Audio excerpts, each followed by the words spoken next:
After watching Konosuba season 3, I think that is the best isekai anime of this year by far. Like no one come close to it. No single one. Even Jobless Reincarnation doesn't come anywhere near it. But this people had me going from episode 1 all through to the last episode, which was 11. Just 11 episodes. I wish it could be more. Definitely wish it could be more. Like from episode 1, they started it off with Kazuma having nightmares, having PTSD of what happened before this season, which was the movie. His love affair with the Chimera, which was a man that I thought was a woman, and how it messed him up. So that was the beginning of the first episode. He's having dreams of somebody poking him at the back. Dreams of him starting a helmet and girls surrounding him. Then next thing, something keeps poking at his butt, until you now realize that it's that man, which he thought was a woman, that he actually fell for. It just gave Kazuma pure nightmares. It gave him so much nightmares that he had to change. He just wanted to stop being an adventurer and wanted to change class altogether and become a monk.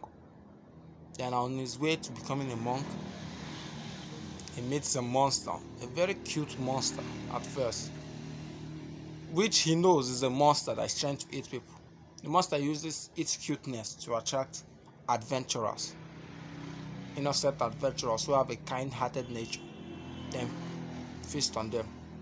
Kazuma, being the only sensible one in the group, knows this from the start and tries to walk away, but the monster pretends like he's injured, seeking sympathy. I know his party members, as dumb as they are, Aqua, Megami, and Darkness. Despite him reading the exact description of what it actually does, how it gets its prey, they don't listen. I don't know what is wrong with those groups. They don't listen. They are the dumbest. They wouldn't survive a single day without Kazuma. But then again, Kazuma would survive without them because he keeps on dying. He somehow managed to escape that part. Aqua, knowing that Kazuma will eventually change his mind, does change his mind. Then for some reason Kazuma receives a letter from the princess who wants him to tell the adventures of his conquest or his adventures, how he achieved them. Kazuma, being the delinquent he is, was hoping that she would call him Oni-chan, big brother. And Darkness, being the only royal, know that she was fucked. Like this, she was definitely not surviving this one because she knows her party members lacks the characters, the ethics of a royal, or how to behave with a royal. Even when she tries to teach them, and the first moment that they get in front of the princess after greeting her, Aqua tries to do her party tricks. Megaman tries to give her an explosion as a welcome. Like this would not understand that in front of royalty, a princess of that kingdom, Darkness is just a daughter of a lord. Lord usually just operates in one region, but the king, all the lords report direct to the king. King rules. Lords are just like governors of states, while the king is like the president. But yet, they took this thing as a joke. I mean, they almost got beheaded, if not for Darkness pleading on her behalf. And one of the party tricks that Aqua actually did ended up saving them. She did a party trick about using, I don't know whether it's sand colors, and made a portrait of the princess, which made her happy. She was a bit shy, but as the episode progressed, realized that her shyness left because Kazuma, for some reason, had to stay behind to help the princess. He told her, but as he began telling her about the conquest, his stories and all those things, she got really excited. He got her hooked.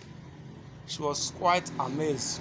Even though Kazuma left her the part that most of the demon kings he defeated, he actually didn't defeat it. It was something like Megami would also, he caused a distraction. The Megami would use explosion and demolish everyone. Or Aqua with the flood. And there's this side I really got me. There's an artifact, a jewelry that switches people.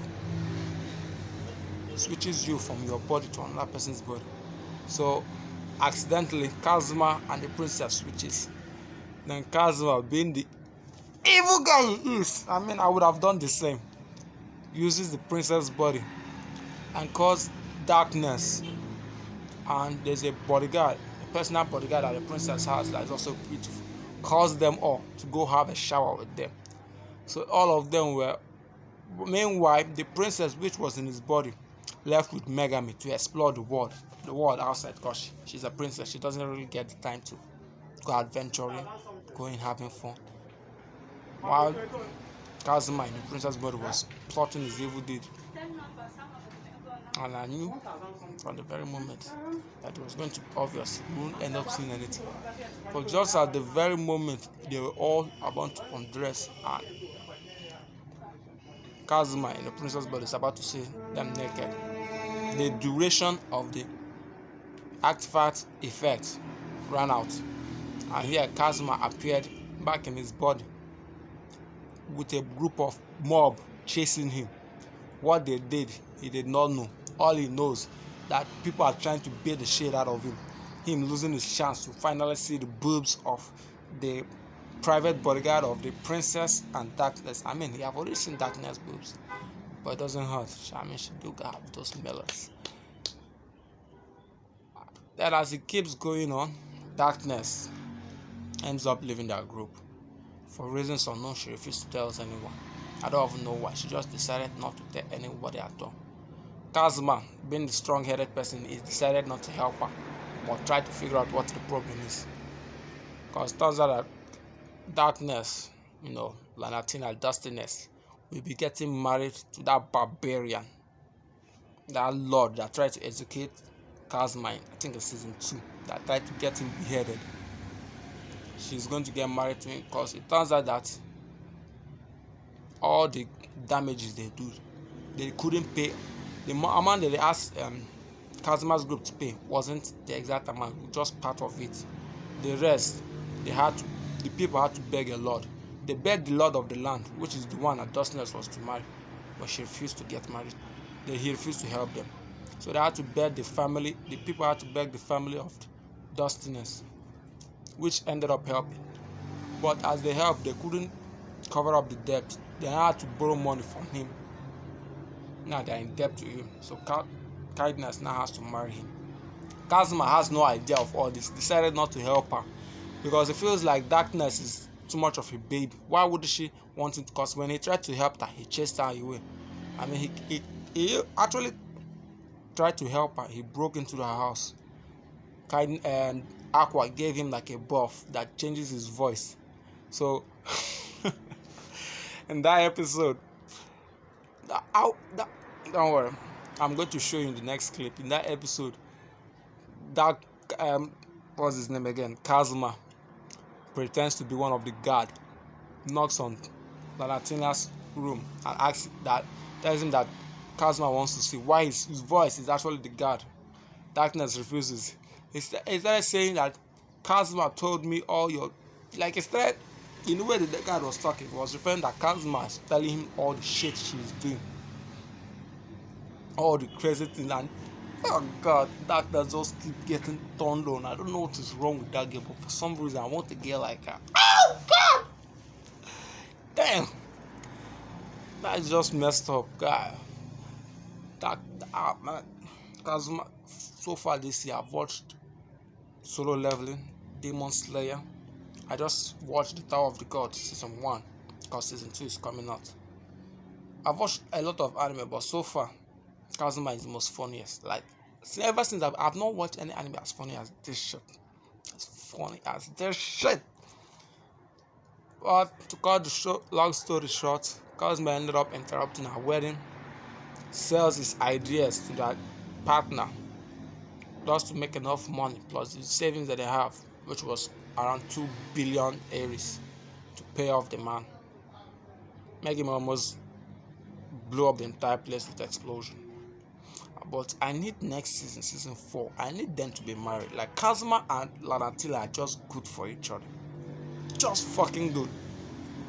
Meanwhile, all this was happening, the man planned that, had Lanatina's father in a curse which Aqua cured easily. But the man on his deathbed, thinking he would die, gave his hand, his daughter's hand, to Kazuma to take care of. The series is good. I'm just going to be showing clips of all these things that I'm saying now.